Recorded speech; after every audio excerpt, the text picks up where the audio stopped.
Menurut Anda orang Kristen masih bisa nggak kerasukan setan atau disantet atau dipelet?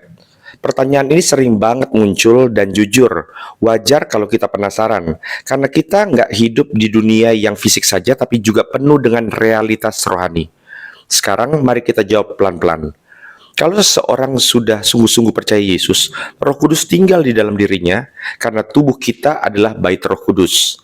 Itu artinya ia jadi milik Kristus sepenuhnya dan gelap tidak mungkin bisa satu rumah dengan terang karena gelap dan terang tidak bisa bersatu. Jadi kerasukan penuh di mana iblis menguasai tubuh, jiwa, dan roh tidak mungkin terjadi pada orang yang sudah lahir baru. Tetapi bukan berarti orang percaya itu kebal dari semua serangan. Orang Kristen masih bisa mengalami yang namanya tekanan, godaan, atau pengaruh dari kuasa gelap. Petrus pernah ditegur Yesus saat menentang jalan salib Yesus, di mana Yesus berkata, "Enyahlah iblis," dalam Matius 16 ayat 23.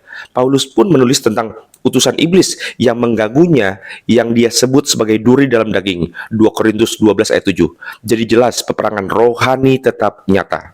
Bagaimana dengan santet atau pelet?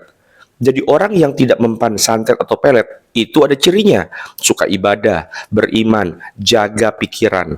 Firman Tuhan berkata, tidak ada sihir yang berlaku terhadap Yakub dan tidak ada tenung terhadap Israel. Bilangan 23 ayat 23. Kutuk sudah dipatahkan di kayu salib. Tapi kalau orang percaya membuka celah dengan hidup dalam dosa, entah itu kebencian, okultisme, kedukun, atau perzinahan, maka pintu itu bisa membuat hidupnya rentan diganggu. Bukan karena kuasa iblis lebih besar, tapi karena kita sendiri yang memberikan izin melalui dosa. Kesimpulannya, orang percaya tidak bisa dikuasai penuh oleh setan. Tidak bisa dihancurkan oleh santet atau pelet.